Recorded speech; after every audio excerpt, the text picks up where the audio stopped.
Now I'd like to introduce our next speaker, Mr. Kudavadi Balasubramanian, an archaeologist from Tanjavur, Tamil Nadu. Kudavadi Balasubramanian, an archaeologist from Tamil Nadu, also a former curator and publication manager at Saraswati Mahal Library located at Tanjavur.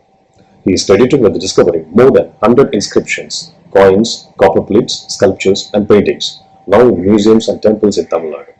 Let us now proceed to Mr. Kudavadi Balasubramanian's presentation.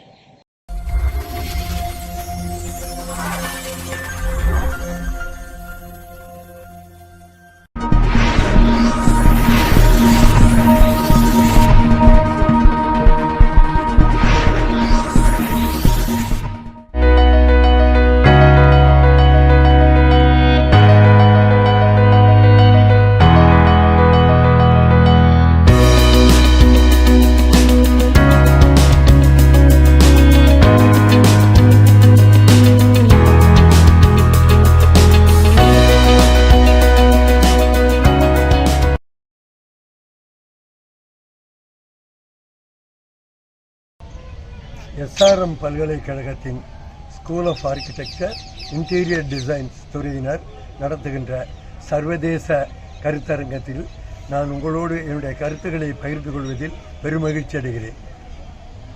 இந்த தமிழ்நாட்டினுடைய கட்டடக்கலைக்கு மிகச் சிறப்பான இடத்தை வகிப்பது தமிழக கோயில்கள் தான். அந்த கோயில்களை பொறுத்தவரை 2000 ஆண்டுகளாக கோயில்களெல்லாம் எத்தகைய கட்டுமானத்தோடு இருந்தன, எப்படி அவைகள் சிறந்திருந்தன என்பதை பற்றிய குறிப்புகள் நமக்கு இலக்கியங்களில் நிறைய கிடைக்கின்றன, சங்கத்தமிழ் இலக்கியங்களில் கிடைக்கின்றன. அப்படி பார்க்கும்பொழுது 2000 ஆண்டுகளுக்கு முற்பட்ட அந்த காலத்தில் கோயில்கள் என்பவை மரத்தடியில் உள்ள சிறு குடிசைகள், மண் குடிசைகளில் அமைப்பது, அடுத்து செங்கற்களில் அமைந்த கட்டடங்களில், கூரை போட்ட கட்டடங்களில் அமைப்பது, இவ்வாறு தான் தோன்றியிருக்கின்றன. அடுத்து மரத்தாலும் சில கோயில்கள் அமைக்கப்பட்டிருக்கின்றன. இவ்வகையில்தான் இந்த கட்டடக்கலை, கோயில் கட்டடக்கலை என்பது தோற்றம் பெற்றன. அதற்கு பிறகு கொஞ்சம் கொஞ்சமாக இது வளர்ச்சி அடைய ஆரம்பித்தது. கால எல்லையை கடந்து அது நீடித்து நிற்க வேண்டும் என்பதற்காக பல்லவர்கள் காலத்தில் என்ன செய்தார்கள் என்றால், முதலில் மண்டகப்பட்டு என்ற இடத்தில் ஒரு குடைவரை கோயிலை தோற்றுவித்தார்கள். அதாவது மலை குன்றை குடைந்து ஒரு கட்டுமான கோயிலை அமைத்திருக்கிறார்கள். அந்த கோயிலில் பல்லவ அரசன் என்ன செய்திருக்கிறான் என்றால், இந்த கோயிலை நான் கல்லின்றி, மண்ணின்றி, சுதையின்றி, மரமின்றி அமைத்திருக்கிறேன் என்று எந்த பொருளையும் உபயோகிக்காமல் ஒரு மலைப்பாறையை குடைந்து ஒரு குடபோக கோயிலாக அமைத்தார்கள். இதுதான் பல்லவர் கால கோயில் அமைப்பில் கட்டடக்கலையில் ஏற்பட்ட ஒரு பெரிய மாற்றம். அதற்கு பிறகு தமிழ்நாட்டில் பல இடங்களில் இத்தகைய குடைவரை கோயில்கள் தோற்ற ஆரம்பித்தன. அதே போன்று பாண்டிய நாட்டிலும் அதே காலகட்டத்தில் குடைவரை கோயில்கள் இருந்தன. அதாவது 6, 7, 8, 9ஆம் நூற்றாண்டுகளில் இத்தகைய குடைவரை கோயில்கள் மிகுந்த அளவில் தமிழகம் முழுவதும் தோற்றம் பெற்றன. அதன் பிறகு தமிழகத்தை ஆட்சி செய்ய வந்த சோழ பெருமன்னர்கள் கோயிற்கலையில் மிகுந்த நாட்டம் செலுத்தினார்கள். அவர்கள் அமைத்த கோயில்கள் பெரும்பாலும் கட்டுமான கோயில்கள், அதாவது செங்கற்கோயிலாக இருந்த கோயில்களை எல்லாம் கருங்கல் கோயிலாக மாற்றினார்கள். செங்கல்லால் கட்டப்பட்ட கோயில்களை எல்லாம் மண்தளி அல்லது செங்கத்தளி என்று சொன்னார்கள். அதன் பிறகு அத்தகைய மண்தளிகளையோ மற்ற விதமான மரம் இவைகளால் பயன்படுத்தப்பட்டு கட்டப்பட்ட கோயில்களை என்ன செய்தார்கள் என்றால், மாற்றி கருங்கற்கோயிலாக அமைத்தார்கள். முழுவதும் அடித்தளத்திலிருந்து உச்சி வரை கருங்கல் கொண்டு அமைக்கக்கூடிய ஒரு பெரிய ஒரு கட்டடக்கலை நெறியை உருவாக்கினார்கள். அதற்கு கற்றளி என்று பெயரிட்டார்கள். கற்றளி என்றால் கருங்கல்லால் அமைக்கப்பட்ட கோயில் என்பது பொருள்படும். அதில் தான் இவருடைய கட்டடக்கலையினுடைய செய்நேர்த்தி மிகுந்த அளவில் நாம் பார்க்க முடிகின்றது. அந்த வகையில் சோழர்கள் ஏறத்தாழ 430 ஆண்டுகள் இந்த மண்ணில் ஆட்சி செய்திருக்கிறார்கள். அவர்கள் காலத்தில் பல ஆயிரக்கணக்கான செங்கற்கோயில்களை கருங்கற்கோயிலாக, கட்டளிகளாக மாற்றி அமைத்தார்கள். அப்படி வரும் பொழுது அந்த வகையில் நாம் இந்த பார்த்து கொண்டிருக்கின்ற இந்த கோயில் மாமன்னன் ராஜராஜன் மிகச்சரியாக 1000 ஆண்டுகளுக்கு முன்பு இந்த தமிழ் மண்ணில் எடுப்பித்த ஒரு கோயில். இந்த கோயிலும் தரை அடித்தளத்தில் ஆரம்பித்து உச்சியில் இருக்கிற கலசம் வரை உள்ள கட்டுமான பகுதி முழுவதும் கருங்கல்லாலேயே அமைத்திருக்கிறார்கள். அந்த வகையில் சோழருடைய கட்டடக்கலைக்கு மிகச்சிறந்த ஒரு எடுத்துக்காட்டாக அமைவது தஞ்சை பெரிய கோயிலே ஆகும். நாம் பார்க்கக்கூடிய இந்த கட்டட பகுதி தஞ்சை பெரிய கோயிலுடைய மதில் சுவரோடு இணைந்த திருச்சுற்று மாளிகை என்ற பகுதியாகும்.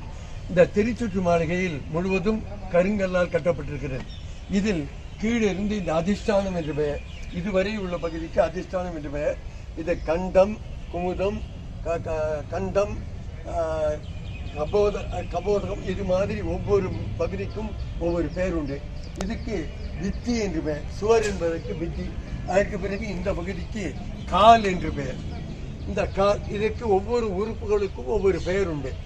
இப்படி அமைக்கின்ற இந்த மாதிரி கோயில்களை என்ன பண்ணியிருக்காங்க, சோழர்கால கோயில்கள். பிற்காலத்தில் இந்த மாதிரி கோயில்கள் இயற்கையின் சீற்றத்தாலோ அல்லது அந்நியர் படையெடுப்புகளாலோ இத்தகைய கோயில்கள் இடிபாடு அடைகிறது அல்லது இயற்கையாகவே இடிபாடு அடைகிறது. அந்த கோயில்களை ஒரு 500 ஆண்டுகளுக்கு முன்பு விஜயநகர அரசு காலகட்டத்தில் என்ன செய்திருக்கிறார்கள், இந்த கோயிலை புதுப்பித்திருக்கிறார்கள். புதுப்பிக்கும் பொழுது பழமை மாறாமல் அப்படியே புதுப்பிக்கும் ஒரு நெறியை கடைபிடித்திருக்கிறார்கள். அப்படி செய்யும் பொழுது இங்கே பக்கத்தில் சோழ நாட்டில் திருமங்கலம் என்ற ஒரு ஊர் இருக்கு. அந்த ஊரில் மிக அருமையான ஒரு சோழகால கோபுர பகுதியை பிரித்து பின்னால் அதை புனர் நிர்மாணம் செய்திருக்கிறார்கள். அவ்வாறு புனர் நிர்மாணம் செய்யும் பொழுது என்ன செய்திருக்கிறார்கள், அப்பயே இப்போ இந்த கண்ட பகுதியில் வரிசையாக கல் இருக்கு. இந்த கல்லில் ஒவ்வொரு கல்லுக்கும் எண்ணிடுதல். இப்பொழுது என்ன பண்ணுவாங்க, இப்போ இருக்க பொறியாளர்கள், இதை கட்டடக்கலை நிபுணர்கள் இதை பிரிக்கிறதா இருந்தால் முறையாக ஒவ்வொரு கல்லுக்கும் எண்ணிட்டு அதை டாக்குமெண்டேஷன் செய்து பிறகுதான் அதை பிரிப்பாங்க. அதே முறையை 500 ஆண்டுக்கு முன்பு அவர்கள் செய்திருக்கிறார்கள். அதில் ரொம்ப அழகான ஒரு விஷயத்தை அண்மையில் நான் கண்டேன். அதை உங்களோடு பகிர்ந்து கொள்ள விரும்புகிறேன். அதாவது இது கண்டம், இது குமுதம், இப்படி ஒவ்வொரு அங்கமாக இருக்கும்பொழுது என்ன செய்கிறாங்க, இந்த கண்ட பகுதியும் அடித்தளம். இதில் ஒவ்வொரு கல்லுக்கும் இது முதல் கல்லுனா இதுக்கு 1, இந்த 1 என்கிற எண் தமிழ் எண். அந்த தமிழ் என்கிறது தமிழ் எழுத்து வடிவத்திலேயே எண்கள் இருக்கும், அரபிக் லெட்டர்ஸ் இல்லை. இது அதில் க ஊனா 2 இப்படி வரும். அவங்க என்ன செஞ்சிருக்காங்கன்னா, இந்த அடித்தளத்துக்கு வரிசையா 1 2 3ன்னு எண்ணிடுறாங்க. எண்ணிடுறதோடு இல்லாம இது அடித்தளம் என்றால் இதுக்கு அந்த சிற்பி ஒரு பிரத்யேகமான ஒரு குறியீடு, அதாவது இப்போ ஹார்ட்டின் சிம்பல், இதுக்கு ஒரு ஆர்டின் சிம்பல், ஒரு ஆர்டின் சிம்பலை போட்டு 1, மறுபடியும் ஒரு ஆர்டின் சிம்பலை போட்டு 2, 3வது கல்லுக்கு மறுபடியும் ஒரு ஆர்டின் சிம்பலை போட்டு 3. இதே மாதிரி இந்த வரிசை முழுவதும் அந்த என்ன குறியீடோ அது இருக்கும். அடுத்தது இந்த பகுதிக்கு வரும்போது இதுக்கு வேற சிம்பல் மாறும். ஒரு ட்ரையாங்கிள் இருக்கும், இங்க ஒரு ட்ரையாங்கிள் போட்டு 1, ட்ரையாங்கிள் போட்டு 2, ட்ரையாங்கிள் போட்டு 3. இப்போ 3வது பகுதிக்கு வரும்போது வேற ஒரு சிம்பல், ஒரு இலை சிம்பல் இருக்கும். வரி என்பார்கள், ஒரு அடுக்கை ஒரு வரி என்பார்கள். ஒவ்வொரு வரிக்கும் பிரத்யேகமாக ஒரு குறியீடு, அதற்கு பிறகு அந்த வரிசைப்படி எண்கள். இதே மாதிரி உச்சி வரை எல்லா பகுதிகளுக்கும் எண்களோடு பிரத்யேக குறியீடு. அதை என்ன செஞ்சிருக்காங்கன்னா, வெறும் ரெட்டாக்கரில் எழுதுனா காலப்போக்கில் அழிஞ்சிடுங்கிறதுக்காக அதை அந்த ரெட்டாக்கரில் எழுதினதை கல்வெட்டாக செஞ்சிருக்காங்க. அதனால இனி எத்தனை நூற்றாண்டுகள் கழித்து அந்த கோயிலை பிரித்து மறுபடியும் அதை மீண்டும் அதை உருவாக்கும் போது யாருக்கும் எந்த குழப்பமும் ஏற்படாது. ஒரு பெரிய நிபுணர் தான் அதை செய்யணுங்கிறது இல்லை. அந்த கட்டுமானம் தெரிந்தவர்கள் யார் வேணாலும் செய்யலாம். இந்த மாதிரியான ஒரு கோயிலுடைய திருப்பணி செய்வதை புதிய உத்தியில் செய்திருக்க ஒரு மரபு 500 ஆண்டுகளுக்கு முன்பே செய்திருக்கிறார்கள். அடுத்து இந்த கோயில் கட்டடக்கலையில் மற்ற இந்திய நாட்டில் உள்ள மற்ற மாநிலங்களை விட தமிழகம் ஒரு தனியிடம் பெற்று திகழ்வது இங்குள்ள கோபுரங்கள் எனும் கட்டுமான அமைப்பு தான். கோபுரங்கள் என்பது ஒரு கோயிலுடைய நுழைவு வாயிலில் உயரமாக எழுப்பப்பட்டிருக்கின்ற கட்டடமாகும். அதற்கு தான் கோபுரங்கள் என்று பெயர். இது ஆரம்ப காலத்தில் பல்லவர் காலத்தில் 2 நிலைகள் 3 நிலைகள் அந்த அளவுக்கு தான் சிறிய கோபுரங்களாக இருந்தன. பிறகு சோழர்கள் காலத்தில் 5 நிலைகள் 9 நிலைகள் 11 நிலைகள் வரை செய்தார்கள். அதற்கு பிறகு வளர்ச்சி பெற்ற நிலையில் தற்போது 13 நிலைகளோடு திருவரங்கத்தில் இருக்கின்ற பெருங்கோபுரம் திகழ்கின்றது. இப்போ நாம் பார்க்கக்கூடிய இந்த கல்வெட்டில் மாமன்னன் ராஜராஜன் இந்த திருக்கோயிலுக்கென்று அதனுடைய நிர்வாகத்திற்கான பல ஊர்களிலிருந்து கிடைக்கக்கூடிய வருமானத்தின் ஒரு பகுதி, அந்தந்த ஊர்களுடைய வருமானத்தின் ஒரு பகுதியை இந்த கோயிலுக்காக மாற்றி ஆணையிட்டிருக்கிறார். அதை சொல்கிற பட்டியல் முழுவதும் இந்த கல்வெட்டில் இருக்கு. முதல்ல இந்த கல்வெட்டில் ராஜராஜனுடைய மெய்கீர்த்தி, அதாவது அவனை புகழ்ந்து அவனுடைய உண்மையான கீர்த்தியை சொல்லக்கூடிய ஒரு பாடல். அடுத்து இந்த கோயிலை ராஜராஜன் தான் எடுத்தான் கட்டினான் என்பதற்கான சான்று. அதை சொல்லி பிறகுதான் அவர் கொடுக்கிற அந்த நிபந்தனத்தை சொல்கிறான். அந்த கல்வெட்டை நான் படிக்கிறேன் பாருங்கள். சஸ்தி ஸ்ரீ திருமகள் போல பெருநிலச் செல்வியும் தனக்கே உரிமை பூண்டமை மணக்கொல காந்தலூர் சாலை களமறுத்தருளி வேங்கை நாடும் கங்கபாடியும் தடிகைபாடியும் நுளம்பபாடியும் குடமலை நாடும் கொல்லமும் கலிங்கமும் முரட்கடில் சிங்கள ஈழமண்டலமும் இரட்டபாடி ஏழரை இலக்கமும் முன்னீர் பழந்தீவு பன்னீராயிரமும் திண்டிடல் வென்று கண்டார் கொண்ட தன் எழில் வளரும் ஊழியில் எல்லாம் யாண்டும் தொழுதக விளங்கும் யாண்டே செழியரை தேசுகொள் கோ ராஜகேசரி வன்மரான ஸ்ரீ ராஜராஜ தேவருக்கு யாண்டு 29வது வரை உடையார் ஸ்ரீ ராஜராஜ தேவர் தஞ்சாவூர் எடுப்பித்த திருக்கற்றளி, தஞ்சாவூர் எடுப்பித்த திருக்கற்றளி என்று சொல்கிறது தான் இது கற்றளி என்று சொல்கிறார். திருக்கற்றளி இதனுடைய பேர் சொல்றார். ஸ்ரீ ராஜராஜேஸ்வரமுடைய பரமசுவாமிக்கு வேண்டும் நிபந்தங்களுக்கு தேவதானமாக சோழமண்டலத்தும் புறமண்டலங்களிலும் உடையார் ஸ்ரீ ராஜராஜ தேவர் கொடுத்த ஊர்களில் ஊர் நத்தமும் ஸ்ரீகோயிலும் குளங்களும் ஊடறுத்து போன வாய்க்கால்களும் வரைச்சேரியும் கம்மானுஞ்சேரியும் சுடுகாடும் உள்ளிட்ட இறையிலி நிலங்களும் இறை கட்டின நிலத்து காணிக்கடன் ராஜகேஸ்வரருக்கும் ஆடவல்லான் எனும் மரக்காலால் அளக்க கடவ நெல்லும் இடக்கடவ பொன்னும் காசும் பேசி கல்லில் வெட்டின என்று அவனுடைய முதல் ஆணையை வெளியிடுகிறான். அடுத்து தென் எவ்வாறு கொடுத்த ஊர் எந்த ஊர் என்பதை முதல்ல சொல்ற ஊர் தென் கடுவாயான அருமொழி தேவ வளநாட்டு இங்க நாட்டு பாலையூர். அந்த பாலையூர் என்கிற ஊரிலிருந்து சொல்றான். இதுக்கப்புறம் என்ன தகவல் சொல்றான்னா, அந்த ஊருடைய மொத்த நிலப்பரப்பு எவ்வளவு, அதில் உள்ள கோயில்கள் மக்களுக்குரிய நிலங்கள்லாம் எவ்வளவு, அவைகளெல்லாம் தவிர்த்து அரசுக்கு வரி செலுத்தக்கூடிய நிலங்கள் எவ்வளவு, அந்த அரசுக்கு கிடைக்கக்கூடிய வரியாக கிடைக்கக்கூடிய நெல்லும் காசிலிருந்து ஒரு பகுதி இந்த கோயிலுக்காக கொடுக்கப்படுகிறது என்கிற ஒரு தகவலை இதில் எழுதிட்டான். இது போல இந்த கோயிலுக்கு வருவாயாக கிடைக்கிற அனைத்தையும் இந்த கல்வெட்டுகளில் பதிவு செய்திருக்கிறார். ஒரு உதாரணத்திற்கு இந்த கோயிலில் ஒரு பண்டாரம் இருந்தது. பண்டாரம் என்பது தற்காலத்துடைய வங்கி, பேங்க் என்கிற நாம் சொல்றோமே, அதுபோல ராஜராஜேஸ்வரமுடையார் பெரும்பண்டாரம் என்று ஒரு வங்கி இருந்திருக்கிறது. அந்த வங்கியில் இந்த கோயிலுக்குன்னு யார் யார் முதலீடு செய்கிறார்களோ அது பொருளாகவும் காசாகவும் இருக்கலாம், நெல்லாகவும் இருக்கலாம், கால்நடைகளாகவும் இருக்கலாம், எதுவாக இறைவனுக்கு கொடுத்தாலும் அதை முறையாக அந்த வங்கியில் பதிவு செய்து அதை மக்களுக்கு கடனாக கொடுத்திருக்கிறார்கள். அந்த மக்கள் கடன் பெறும்பொழுது வணிகர்கள், விவசாயிகள் மற்ற எல்லோரும் கடன் பெற்றிருக்கிறார்கள். அப்படி கடன் பெறும்பொழுது ஆண்டொன்றுக்கு 12.5 விழுக்காடு வட்டியாக செலுத்தி இருக்கிறார்கள். அதனால இப்ப எப்படி ஒரு வங்கி செயல்படுகிறதோ அதுபோல ஒரு வங்கி இந்த பெருங்கோயிலில் மிகச்சிறந்த ஒரு வங்கி செயல்பட்டிருக்கிறது. அதுபோல இந்த கோயிலில் பணியாற்றியவர்கள்லாம் யாரு, மொத்தம் ஆடல் மகளிரே 400 ஆடல் மகளிர், இசைக்கலைஞர்கள் 150 பேர், தேவாரம் பாடியவர்கள் 50 பேர். இது மாதிரி ஏறத்தாழ ஒரு 1500 நிரந்தர பணியாளர்கள் இந்த கோயிலில் பணியாற்றி இருக்கிறாங்க. அவர்களுடைய ஊர், அவங்க எந்த ஊர்லேருந்து இங்கே வந்தாங்க, அவங்களுக்குள்ள உரிமைகள் என்ன, அவர்களுக்கு ஊதியம் என்ன, அவர்கள் தங்குமிடம் எங்கே இருக்கு, எந்த வீதியில் எந்த எண் இலக்கமுடைய வீட்டில் அவர்கள் இருக்கிறார்கள் என்பது முதற்கொண்டு இந்த கல்வெட்டுகளில் பதிவு செய்திருக்கிறார். அதனால இந்த அட்மினிஸ்ட்ரேட்டிவ் சிஸ்டம் ஆஃப் இந்த டெம்பிள் அப்படியே முழுவதும் இங்கு பதிவு செய்யப்பட்டிருக்கிறது. அதே போல அவனுடைய மற்ற வெற்றிகள், அவனுடைய வரலாறு, அதுவும் ஒரு பகுதியில் இருக்கு. அதே மாதிரி இந்த இறைவனுக்கு கொடுக்கப்பட்ட அணிகலன்கள், நகைகள், ஒரு நகைகள் சொல்லும் பொழுது ஒரு நவரத்தின அட்டிகை என்றால், நவரத்தினம் என்றால் என்ன, ஒவ்வொரு நகையிலையும் எத்தனை மணிகள் இருக்கிறது, அதனுடைய எடை எவ்வளவு, அந்த நகையில் எவ்வளவு அரக்கு இருக்கிறது, அதனுடைய மொத்த எடை எவ்வளவு, அத்தனையும் துல்லியமாக பதிவு செய்திருக்கிறார்கள்.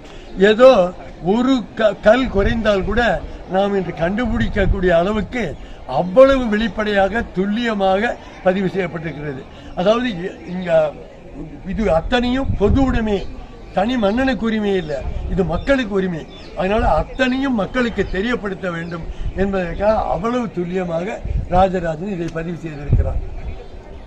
எனக்கு பின்புலத்தில் தெரிகின்ற இந்த ஸ்ரீ விமானம் மாமன்னன் ராஜராஜன் தஞ்சையில் எழுப்பியிருக்கிற ராஜராஜீஸ்வரம் என்ற கோயிலுடைய ஸ்ரீ விமானமாகும். கீழிருந்து உச்சி வரை 216 அடி உயரமுடையது இந்த விமானம். இந்த விமானத்தினுடைய அடித்தளத்தில் உள்ளே நடுவே அந்த ராஜராஜேஸ்வரமுடைய பரமசுவாமி என்று சொல்கின்ற அந்த சிவலிங்க திருமேனி இருக்கின்றது. அந்த லிங்க திருமேனியை சுற்றி ஒரு 4 சுவர்கள். அந்த சுவருடைய கனம் 11 அடி. 11 அடி உள்ள கனமுள்ள 4 சுவர்கள் இருக்கின்றன. அதன் மையத்தில் அந்த லிங்க பெருமானை பிரதிஷ்டை செய்தீர்கள். அதை சுற்றி சாந்தாரம் என்று ஒரு அறை இருக்கிறது. அந்த அறையினுடைய அகலம் 6 அடி அகலத்திற்கு அது 4 பக்கமும் அந்த அறை இருக்கிறது, அந்த சாந்தார அறை. அதற்கு வெளிப்புறம் மீண்டும் 4 சுவர்கள். அந்த சுவருடைய கனம் 13 அடி, உள்ளே 11 அடி, மறுபடியும் 6 அடிக்கு இடைவெளி, மறுபடியும் 13 அடி. இவை அனைத்தும் சேர்ந்து மேல் தளத்தில் வரும் பொழுது 2ஆம் நிலையில் வந்து உள் 4 சுவர்களும் வெளி 4 சுவர்களும் ஒன்றாக இணைந்து ஒரு தளமாகி விடுகின்றன. அந்த ஒரு தளத்தின் மீது அந்த நெடிதுயர்ந்த விமானம் அதில் நிற்கின்றது. அந்த விமானம் முழுவதும் இப்போ கோபுரங்களை பார்க்கும் பொழுது அது தளமாக 5 தளம், 8 9 தளம், 11 தளம், 13 தளம் எப்படி என்று பிரிப்பார்கள். ஆனால் இங்கே இருக்கிற இந்த விமானம் முழுவதும் உள்கூடு. லிங்கப்பெருமானுடைய இடத்திலிருந்து உச்சியில் இருக்கிற கலசம் வரை உள்ள பகுதி முழுவதும் உட்கூடாக இருக்கிறது. அதனால இந்த கட்டடம், அந்த உயர்ந்த கட்டடம், அதனுடைய முழு எடையையும் உள் 4 சுவர்களும் வெளி 4 சுவர்களும் தாங்கி நிற்கின்றன. அதுதான் அந்த கட்டடத்தினுடைய மிக நுட்பமான செய்நேர்த்தி. அதற்கு தட்சிண மேரு என்று பெயர். இதை தென்னாட்டு மலை என்றே ராஜராஜன் கல்வெட்டில் குறிப்பிட்டிருக்கிறார். அப்படிப்பட்ட இந்த உயர்ந்த விமானத்தின் மீது ராஜராஜன் செப்பு தகடுகளை போர்த்தி அதன் மீது தங்க முலாம் பூசி இருந்திருக்கிறான். அதை ஒரு கல்வெட்டில் குறிப்பிட்டு இருக்கிறான். எனவே 1000 ஆண்டுகளுக்கு முன்பு தமிழகத்தில் ஒரு பொற்கோயிலாகவே இந்த கற்கோயில் திகழ்ந்திருக்கிறது. சோழ பேரரசர்கள் இவ்வாறு 1000 கோயில்களை இந்த தமிழ் மண்ணில் கட்டுவித்து சென்றிருக்கிறார்கள். அந்த வரிசையில் தேவாலய சக்கரவர்த்தி, தேவாலயம் என்றாலே கோயில், தேவாலய சக்கரவர்த்தி எப்படி ராஜராஜன் இந்த நாட்டுக்கு சக்கரவர்த்தியோ அதே போல கோயில்கள் வரிசையில் தேவாலய சக்கரவர்த்தி என்ற பெயரையுடைய இந்த ராஜராஜேஸ்வரம் என்ற கோயிலில் உள்ள கட்டுமானம், அங்கிருக்க கல்வெட்டுகள், மற்ற சிறப்புகளை குறுகிய நேரத்தில் உங்களோடு பகிர்ந்து கொண்டேன். இதற்கு வாய்ப்பளித்த SRM பல்கலைக்கழகத்தின் school of architecture interior design நடத்தும் ஐகான் பெஸ்ட் 2020 சர்வதேச கருத்தரங்கில் உங்களோடு என்னுடைய கருத்துக்களை பகிர்ந்து கொண்டமைக்கு என் நெஞ்சார்ந்த நன்றியை தெரிவித்துக் கொள்கிறேன். வணக்கம்.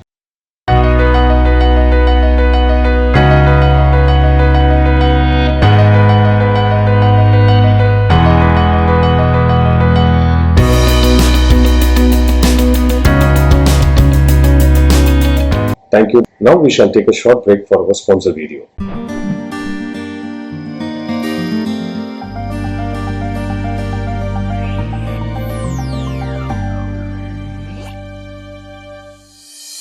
Epoxy adhesives are widely used in the industry because of their high strength, chemical resistance, and the ability to adhere to different surfaces. But almost all of them have low impact strength and low UV resistance, which makes them weak after long-term use, under stress and limitations. To combat all these issues, we are introducing Bondtite Pro. Bondtite Pro is a high-performance two-component multi-use new generation epoxy adhesive system with room temperature curing.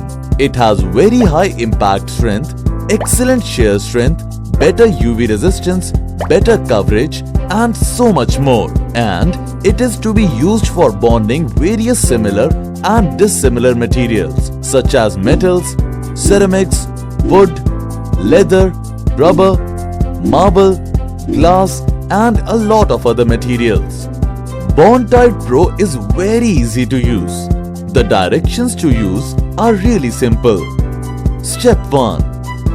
Clean the surface and make sure it is free of dust, unsound material, loose plaster, oil, paint, grease, algae and corrosion deposits.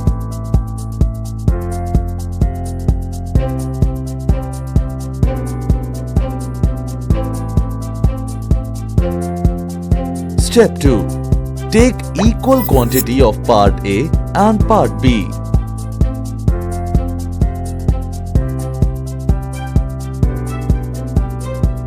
Step 3. Mix it for 1 minute with the help of Bondtite applicator to attain uniform color.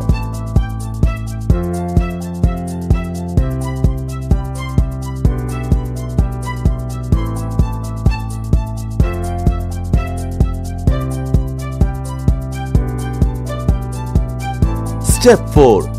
Apply on the surface.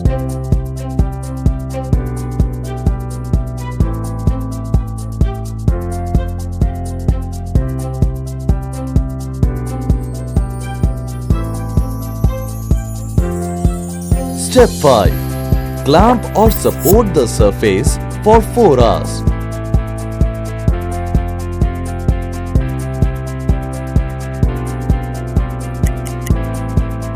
It will attain full strength in 24 hours. And that's all there is to it. You can use it for speakers, marble pasting, automobile repair, and hardwood handicraft. Bondtite Pro.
Regular cement takes 28 days to make an airstrip.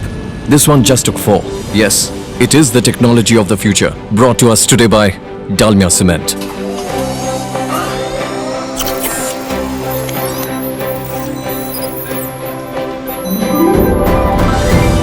And I'm building my house with the same. Dalmia Cement. Future today. I'm a forest ranger and I don't allow any interference in the jungles. But this wildlife corridor was needed, so we built it with the world's greenest cement, Dalmia.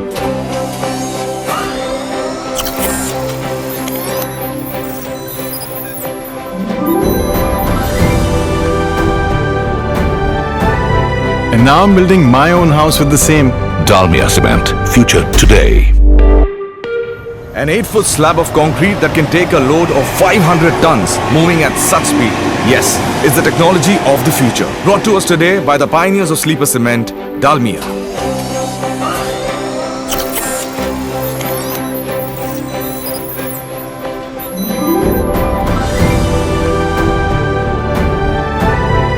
And I'm building my house with the same. Dalmia Cement. Future today.